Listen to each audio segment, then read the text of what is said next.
नमस्कार, आप देख रहे हैं आप अभी तक न्यूज और मैं हूं आपके साथ कृतिका सूर्यवंशी। बुलेटिन की शुरुआत करते हैं बड़ी खबरों के साथ। दिल्ली में कोरोना के नए वेरिएंट ओमिक्रॉन के मामले लगातार बढ़ते जा रहे हैं। पिछले कुछ दिनों से कोरोना के कुल मामलों में तेजी आ रही है। दिल्ली सरकार के मुताबिक दिसंबर के 3 हफ्तों में राजधानी में एक्टिव केस में 118% की बढ़ोतरी हुई है। वहीं कंटेनमेंट जोन की संख्या में 184 हो गई है। इसमें 83 से 45% से ज्यादा कंटेनमेंट जोन सिर्फ साउथ दिल्ली जिले में है। सरकारी आंकड़ों के मुताबिक 13 दिसंबर को दिल्ली में एक्टिव कोरोना मरीजों की संख्या 393 थी, जो आज बढ़कर 624 हो गई है। यानी बीते 10 दिनों के दौरान सक्रिय कोरोना मरीजों की संख्या में करीब 59% की बढ़ोतरी दर्ज हुई है, जबकि पिछले 3 हफ्ते के दौरान यानी कि 1 दिसंबर से 22 दिसंबर के बीच एक्टिव कोरोना मरीजों की संख्या में 118% की बढ़ोतरी दर्ज की गई। कोरोना वायरस के नए वेरिएंट ओमिक्रॉन ने सरकार की चिंता बढ़ा दी है। Institute of genomic and integrative biology का कहना है कि इंदिरा गांधी अंतर्राष्ट्रीय हवाई अड्डे पर कोविड जांच में हर 5 में से 1 यात्री ओमिक्रॉन वेरिएंट से पीड़ित मिल रहा है। IGIB में हर दिन 15 से 20 नमूनों का अनुक्रम किया जा रहा है। सबसे पहले दिल्ली में 2 दिसंबर को तंजानिया से लौटे 37 वर्षीय व्यक्ति में ओमिक्रॉन का पहला मामला सामने आया था। पिछले 20 दिनों में ये संख्या 57 हो गई है।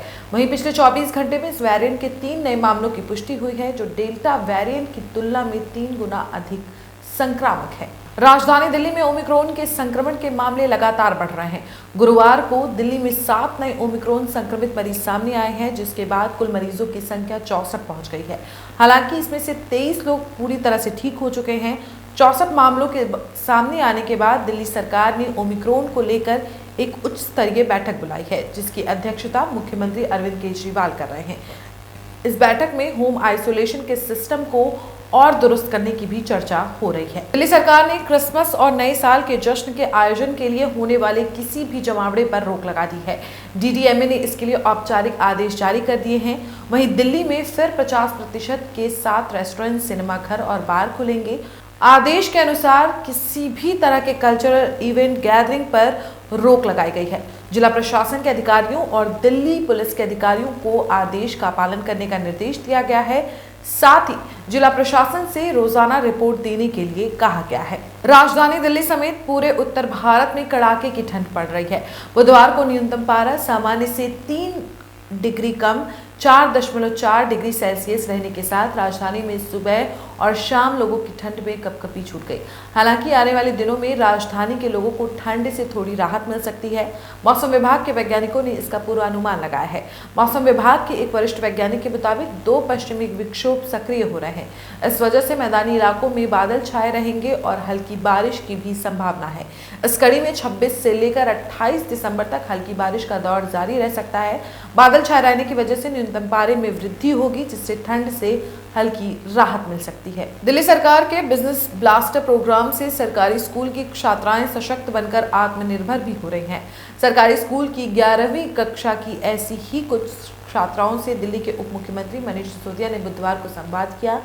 छात्राओं ने मनीष सिसोदिया से अपने उद्यमशीलता के अनुभव साझा किए। सिसोदिया ने बुधवार को दिल्ली के पुष्प विहार स्थित government girls senior secondary school का दौरा किया और वहां 11वीं में पढ़ने वाली छात्राओं से बातचीत की। कोविड के दौरान और उसके बाद भी मास्क की भारी मांग को देखते हुए रिया ने मास्क का बिजनेस शुरू करने का निर्णय लिया। 2000 की सीड मनी से मास्क के लिए कपड़े खरीदे, पास के एक दर्जी से बात की और कुछ ऑनलाइन तो कुछ पड़ोस की दुकान पर अपने मास्क बेचना शुरू कर दिया। मात्र 2 माह में रिया ने 10,000 रुपए कमा लिए। दिल्ली के उप मुख्यमंत्री एवं शिक्षा मंत्री मनीष सिसोदिया ने ट्विटर पर एक भावुक कर देने वाला वीडियो भी शेयर किया है।